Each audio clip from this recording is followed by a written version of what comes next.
Welcome to Pratap classes. दोस्तों, Pratap classes के YouTube channel पर आपका स्वागत है। आज है 1 जुलाई 2025 और 1 जुलाई 2025 के जितने भी इंडिया और वर्ल्ड के जो करंट अफेयर्स के क्वेश्चन बनते हैं, आज उनका अपने डिस्कशन करेंगे।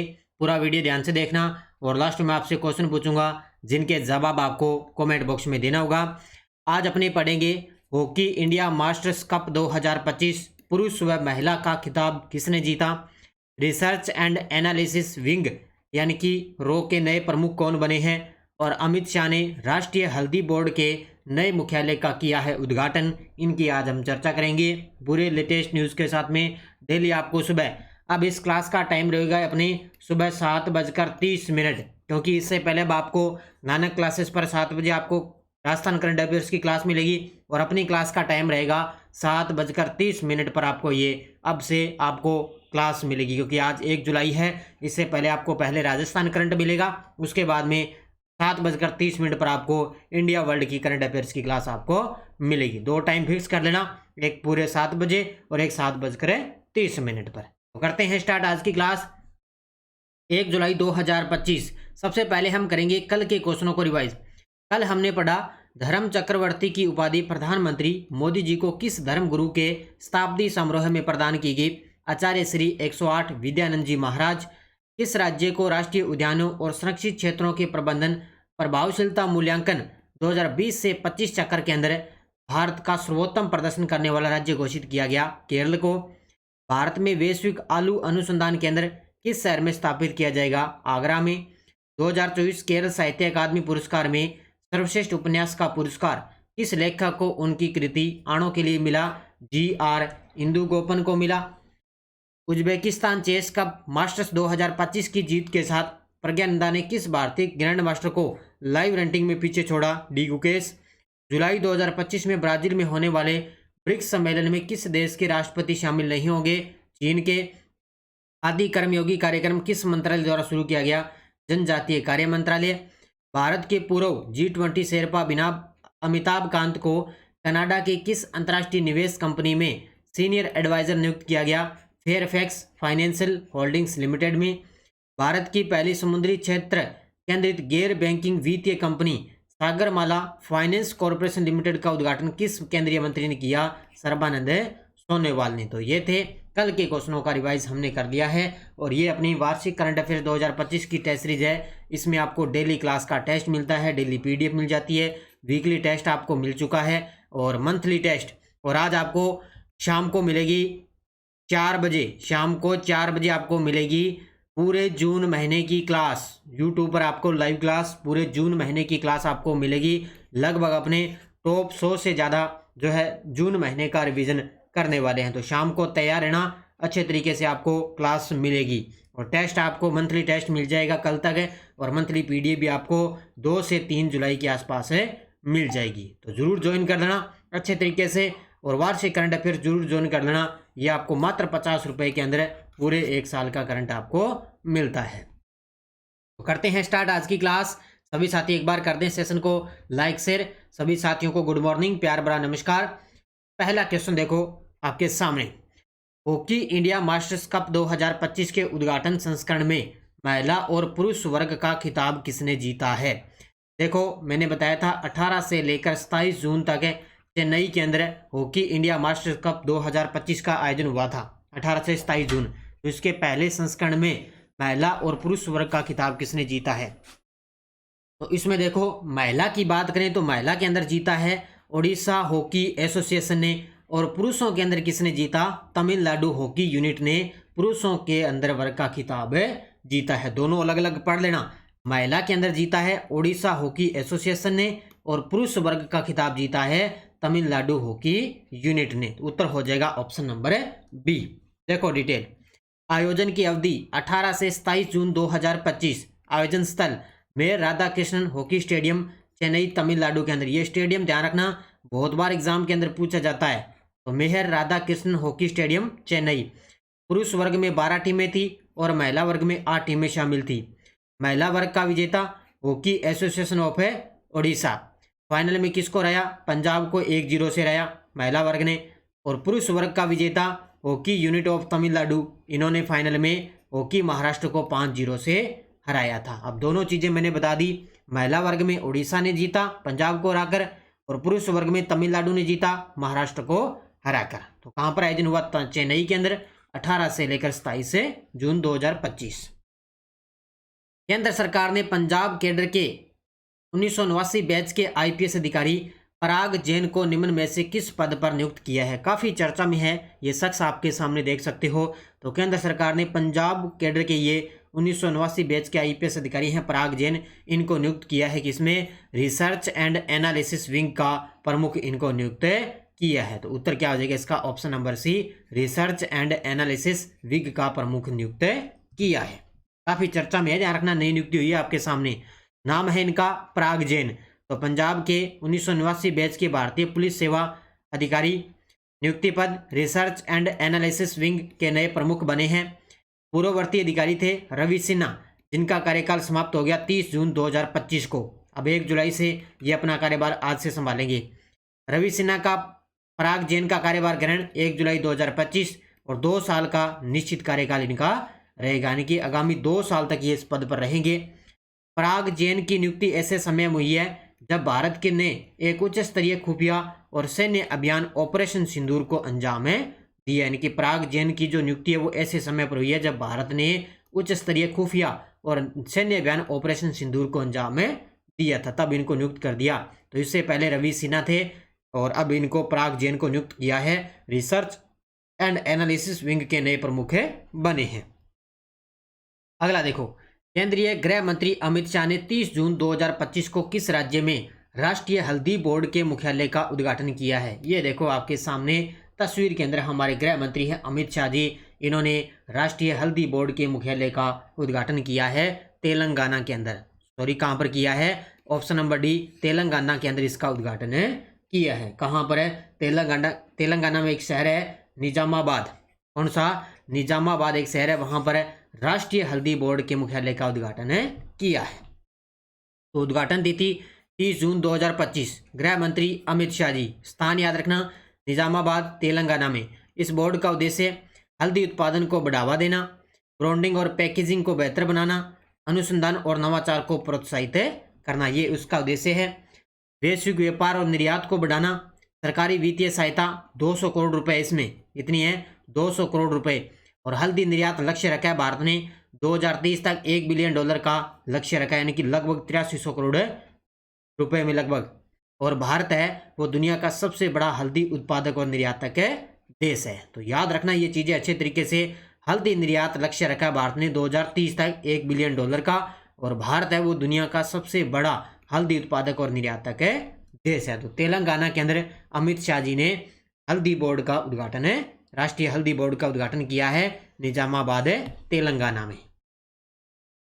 NHAI ने किस एक्सप्रेसवे पर भारत का पहला पशु ओवरपास कॉरिडोर बनाया है? ये देखो आपके सामने। अब अपने जिस प्रकार कोई हाईवे पर कोई वाहन लेकर जाते हैं तो उसमें क्या है, पशु वगैरह आते रहते हैं, चलते रहते हैं। तो ये अब क्या कर दिया NHAI ने कि एक्सप्रेसवे पर भारत का पहला पशु ओवरपास कॉरिडोर बनाया है। तो कौन सा है वो हाईवे? वो है आपके सामने Delhi Mumbai expressway. Option number B. कौन सा? दिल्ली मुंबई एक्सप्रेस पर भारत का पहला पशु ओवरपास कॉरिडोर बनाया है। देखो, NHAI ने दिल्ली मुंबई एक्सप्रेस पर भारत का पहला पशु ओवरपास कॉरिडोर बनाया है। यह रणथंभौर टाइगर रिजर्व के बम्फर जोन में 12 किलोमीटर लंबा कॉरिडोर है, जिसमें 5 ओवरपास और 1.2 किलोमीटर का अंडरपास इसके अंदर शामिल है। यानी कि पशु वगैरह जो उसमें हाईवे पर आ जाते हैं ना, चलते चलते किधर से कहीं से भी आ जाते हैं, तो ये जिस प्रकार अपने जो अंडरपास है ग्रिड जो बनाते हैं ना, उसी प्रकार पशुओं के लिए भी इसी प्रकार का लंबा कॉरिडोर बनाया जाएगा। तो 12 किलोमीटर लंबा कॉरिडोर है, इसमें 5 ओवरपास होंगे और 1.2 किलोमीटर का अंडरपास भी शामिल रहेगा। तो ये भारत का पहला पशु ओवरपास कॉरिडोर बनाया गया दिल्ली मुंबई एक्सप्रेस पर। हुरून ग्लोबल यूनिकॉर्न इंडेक्स 2025 के अनुसार कुल कितने यूनिकॉर्न के साथ भारत है कौन से स्थान पर है? तो हुरून ग्लोबल यूनिकॉर्न इंडेक्स 2025 की ताज़ा रिपोर्ट आई है, तो उसके अकॉर्डिंग देखें तो कुल कितने यूनिकॉर्न के साथ भारत है वो कौन से स्थान पर है? तो भारत है टोटल 64 यूनिकॉर्न के साथ है तीसरे स्थान पर है। उत्तर क्या हो जाएगा इसका? ऑप्शन नंबर सी। भारत है 64 यूनिकॉर्न के साथ तीसरे स्थान पर है। पहला स्थान अमेरिका का है, दूसरा स्थान चीन का है। तो हुरून ग्लोबल यूनिकॉर्न इंडेक्स 2025 में कुल 64 यूनिकॉर्न के साथ भारत तीसरे स्थान पर है। सबसे ज़्यादा यूनिकॉर्न वाले भारतीय शहरों में बेंगलुरु 7वें स्थान पर है, और जबकि मुंबई 22वें पर है, और गुरुग्राम में 27वें स्थान पर है। ये पॉइंट याद रखना अच्छे तरीके से।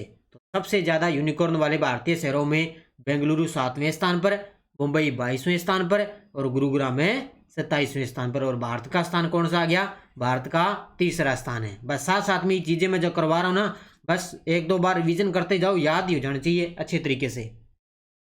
सांख्यिकी दिवस 2025 के अवसर पर NSO यानी कि राष्ट्रीय सैंपल सर्वे कार्यालय के जरिए 29 और 30 जून 2025 को कौन सा मोबाइल एप्लीकेशन लॉन्च किया गया है? ये जितने भी पोर्टल वगैरह है, मोबाइल एप्लीकेशन है, ऐप लॉन्च होते हैं, उनको अच्छे तरीके से आपको पढ़ना ही पढ़ना है। तो उत्तर हो जाएगा गोल स्टेट्स। ऑप्शन नंबर बी कौन सा? गोल स्टेट्स। तो ये सांख्यिकी दिवस 2025 के अवसर पर है NSO राष्ट्रीय सैंपल सर्वे कार्यालय के जरिए 29-30 जून 2025 को गोल्ड स्टेट्स मोबाइल एप्लीकेशन ने लॉन्च किया है। देखो मुख्य तथ्य, उद्घाटन अवसर सांख्यिकी दिवस 2025 29 जून 2025 को बनाते हैं। ठीक है। तिथि लॉन्च करने वाला मंत्रालय है सांख्यिकी एवं कार्यक्रम कार्यान्वयन मंत्रालय। अब नाम से ही पता चल रहा है, सांख्यिकी और कार्यक्रम कार्यान्वयन मंत्रालय। विकास इकाई राष्ट्रीय सैंपल सर्वे मुख्यालय कार्यालय। एप्लीकेशन का नाम है गोल स्टेट्स। ये एप्लीकेशन का नाम। मुख्य उद्देश्य नागरिकों को कहीं भी कभी भी सरकारी सांख्यिकी आंकड़ों तक रियल टाइम एक्सेस देना। इस चीज़ का उद्देश्य क्या है? कोई भी नागरिक है उसको कहीं भी कभी भी सरकारी जो सांख्यिक आंकड़े हैं ना, उनको रियल टाइम पर एक्सेस देना, डेटा को सुलभ, पारदर्शी और इंटरेक्टिव बनाना, ये इसका मुख्य रूप से उद्देश्य है। तो ये सांख्यिकी दिवस अभी हाल में 29 जून को बनाया गया। तो सांख्यिकी और कार्यक्रम कार्यान्वयन मंत्रालय ने गोल स्टेट मोबाइल एप्लीकेशन लॉन्च किया। अडानी ग्रीन एनर्जी लिमिटेड ने जून 2025 तक कितनी नवीकरणीय ऊर्जा की स्थापित क्षमता हासिल कर ली थी? ये देखो आपके सामने। और अडानी ग्रीन जो लिमिटेड है उसने धीरे धीरे सब कुछ जो है नवीकरणीय ऊर्जा में धीरे धीरे बढ़ोतरी हो रही है। अभी ताज़ा रिपोर्ट आई है, जून 2025 तक कितनी नवीकरणीय ऊर्जा स्थापित करने की हासिल कर ली है? 15 गीगावाट। तो इसका उत्तर हो जाएगा option number D, 15 gigawatt plus. यही है कितनी? 15 गीगावाट प्लस है। जून 2025 तक नवीकरणीय ऊर्जा की स्थापित क्षमता हासिल कर ली। उत्तर हो जाएगा ऑप्शन नंबर डी। देखो कुल स्थापित क्षमता देखें तो अडानी ने 15,539.9 मेगावाट यानी 15.54 गीगावाट नवीकरणीय ऊर्जा की परिचालन क्षमता हासिल कर ली है। भारत में स्थान, अडानी अब भारत की सबसे बड़ी नवीकरणीय ऊर्जा कंपनी बन चुकी है। यानी कि अडानी जो ग्रीन एनर्जी लिमिटेड है वो भारत की सबसे बड़ी नवीकरणीय ऊर्जा कंपनी बन गई। वैश्विक स्तर पर इसका स्थान देखें तो अब विश्व की टॉप 10 में स्वतंत्र विद्युत उत्पादक कंपनियों में ये शामिल हो चुकी है। यानी कि जो विश्व के अंदर जो टॉप 10 जो स्वतंत्र विद्युत नियामक उत्पादक कंपनियां हैं उसके अंदर ये शामिल हो चुकी है। तो ये 15 पॉइंट लगभग प्लस गीगावाट में है नवीकरणीय ऊर्जा परिचालन क्षमता इसने हासिल कर ली। धीरे धीरे कर रही है, जैसे अपने राजस्थान में है, इसके अलावा गुजरात है, तो धीरे धीरे ये अपना नवीकरणीय ऊर्जा स्थापित कर रहे हैं। अब देखो आपके सामने वन लाइनर करंट। देखो बिहार में मुख्यमंत्री कन्या विवाह मंडप योजना शुरू हुई है। इसमें सरकार हर पंचायत में विवाह भवन का निर्माण करेगी। क्या बात है भी। ये देखो बिहार ने ऐसा काम किया है कि बिहार में मुख्यमंत्री कन्या विवाह मंडप योजना शुरू कर दी है। इसमें सरकार हर पंचायत के अंदर क्या करेगी? विवाह भवन का निर्माण करेगी। यानी कि जिस प्रकार गांव के अंदर पंचायत होती है ना, वहां पर एक अलग बनेगा विवाह भवन का निर्माण किया जाएगा। कहां पर? बिहार के अंदर। दूसरा है यूपी के सोनभद्र में स्थित 1.4 अरब साल पुराने सलखन जीवाश्म पार्क को यूनेस्को की संभावित सूची के अंदर शामिल किए गए हैं। यूपी के सोनभद्र में स्थित है 1.4 अरब साल पुराने सलखन जीवाश्म पार्क को यूनेस्को की संभावित सूची के अंदर शामिल किया गया है। ठीक है। तो ये दोनों के दोनों अच्छे तरीके से पढ़ लेना। ये टेलीग्राम ग्रुप है। कोई सूचना, कोई लिंक, कोई नोटिफिकेशन, शाम को आज 4 बजे आपको क्लास मिलेगी। जून महीने की तैयार रहना आपको अच्छे तरीके से, क्योंकि जून महीना कंप्लीट हो चुका है। आज 1 जुलाई है और जून महीना कंप्लीट हो गया तो आपको पूरे मंथ की क्लास आपको मिलेगी। तो तैयार रहना शाम को और अच्छे तरीके से आपको रिवीजन करना है। पिछले वीडियो क्वेश्चन क्या था, ग्लोबल पीस इंडेक्स 2025 में भारत ने कौन सा स्थान प्राप्त किया है, 115वां। बहुत सारे विद्यार्थियों ने बड़े गजब के जवाब दिए, उन सभी को बहुत बहुत शुभकामनाएं। अब देखो क्वेश्चन फॉर यू, नाटो के 76वें शिखर सम्मेलन का आयोजन कहाँ हुआ है, ब्रुसेल्स, हैग, लंदन, वाशिंगटन डीसी। इसका जवाब आपको कमेंट बॉक्स में देना है, इसका जवाब देना है कमेंट बॉक्स के अंदर। और ये अपनी वीडियो पटवार एग्जाम के लिए, राजस्थान पुलिस कांस्टेबल की ये वीडियो के लिए, चतुर्थ श्रेणी कर्मचारी सभी के लिए बुक बाजार के अंदर उपलब्ध है। ऑब्जेक्टिव क्वेश्चन है आपके लिए अक्टूबर 2024 से मई 2025 तक, ठीक है। तो इसको अच्छे तरीके से ले आना। और राजस्थान पुलिस की अपनी टेस्ट सीरीज चल रही है, करंट की अलग से है 50 रुपये में, 15 प्रैक्टिस टेस्ट पेपर है उनकी अलग से टेस्ट सीरीज चल रही है, ठीक है। तो ये भारत राजस्थान के लिए 4th ग्रेड ड्राइवर वाहन चालक की ये टेस्ट सीरीज भी चल रही है। ये भी आप प्रताप क्लासेस का ऐप डाउनलोड करके वहाँ से ज्वाइन आप कर सकते हो। तो आज की अपनी 1 जुलाई 2025 धीरे धीरे समय है वो निकलता जा रहा है। देखो हमने जनवरी पढ़ा, फरवरी पढ़ा, मार्च पढ़ लिया, इसके अलावा मई जून कंप्लीट हो गया। अब आज देखो 1 जुलाई आ चुकी है और धीरे धीरे समय है वो निकलता जा रहा है। तो इसलिए लगातार आप तैयारी करो, खूब सारी भर्तियां आई हुई है और समय अभी भी आपके पास खूब है। धन्यवाद। जय हिंद, जय भारत, जय राजस्थान।